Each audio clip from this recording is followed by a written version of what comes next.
안녕하세요. 워치 탐닉입니다. 1등이라고 어그로를 조금 끌고 싶었는데요. 그렇게 하기엔 제 마음속 1에서 3등은 따로 있어서 양심상 탑5라고 했습니다. 저의 3등만 말씀드리자면 MTD1054인데요. 엄청 투박하게 생긴 친구인데 가격이 친구하기에는 조금 멀게 느껴져서 안 사고 있습니다. 어찌됐건 날이 점점 후끈해지고 있습니다.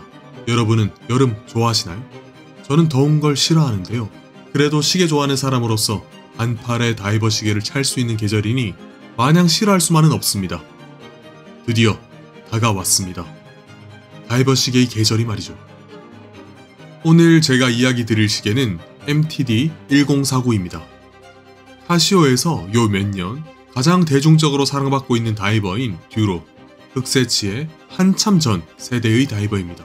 최소 20년 전에 나온 것이기 때문에 이베이나 일본 중고시장을 통해서 구할 수 있습니다. 출시된 지 한참 된 게 좋을 게 뭐가 있냐, 최신 제품이 좋지 않냐 물으실 수 있습니다. 그 말씀도 맞습니다. 그런데 저는 배터리가 들어가는 쿼츠는 오히려 90년대까지가 황금기라고 생각합니다.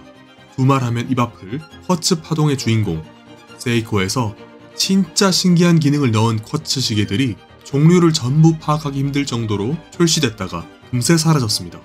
해외 세이코 컬렉터들은 단종의 이유를 원가 절감이라 생각합니다.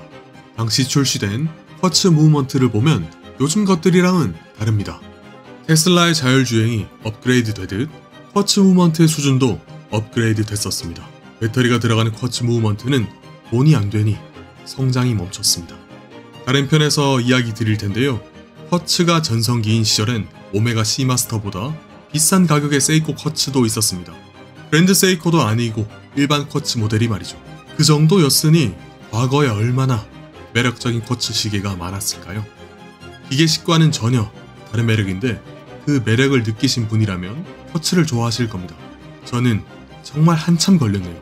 이 다이버는 카시오만의 매력이 듬뿍 담겨 있습니다. 세이코, 시티즌, 결이 다릅니다. 카시오에서만 가능합니다. 이것을 보세요.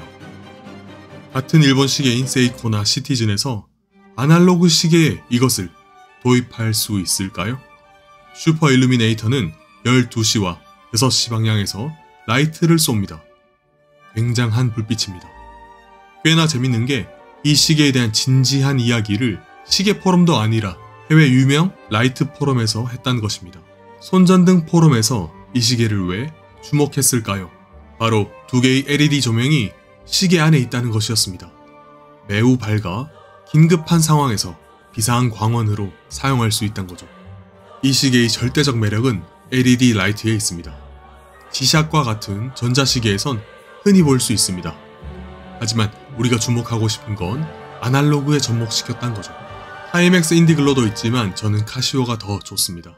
왜냐하면 최근에 갖고 있는 타이맥스 중 가장 모셔놨던 Q타이맥스가 혼자 죽었더군요. 구매한 지 10년은 된 것 같지만 배터리도 제때 교체해 줬는데도 말이죠. 하나를 보고 전체를 판단하면 잘못된 거겠지만 40년째 잘 굴러가는 카시오와 세이코를 갖고 있다 보니 타이맥스에 대한 신뢰도가 많이 상실됐습니다.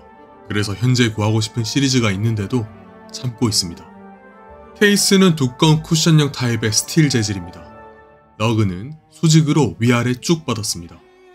그리고 끝부분을 날카롭지 않게 둥근 마감을 하면서 바깥쪽으로 굴곡지게끔 만들었습니다.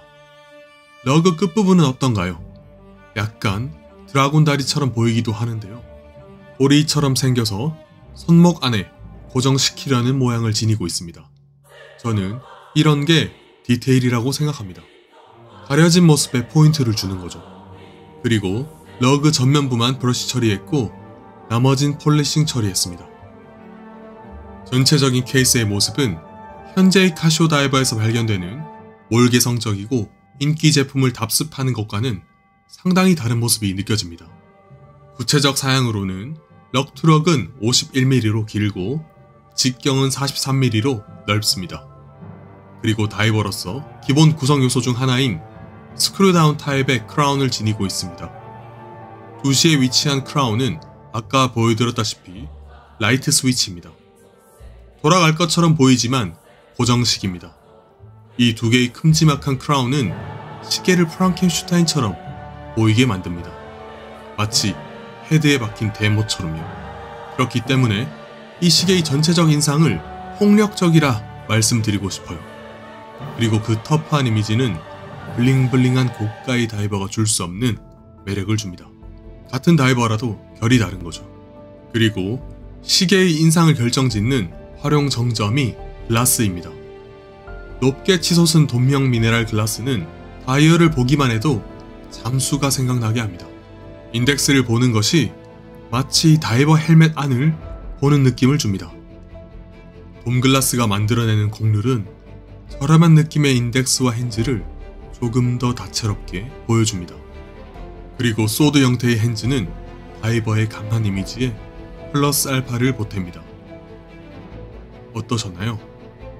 2000년 초반 월마트에서 40에서 50달러 정도에 판매됐었는데요. 현재 이런 모습으로 새 제품을 출시한다면 얼마 정도 할까요? 저는 한 30만원까지는 지불할 용의가 있는데요. 제 살 깎아먹기라 아무래도 카시오에서 나올 일이 없지 않을까 싶습니다. 그래서 그런지 슈퍼 일루미네이터가 달린 카시오 시계는 일단 구매하게 됩니다. 오늘도 시청해주신 여러분께 감사드립니다. 구독과 좋아요는 늘 힘이 됩니다.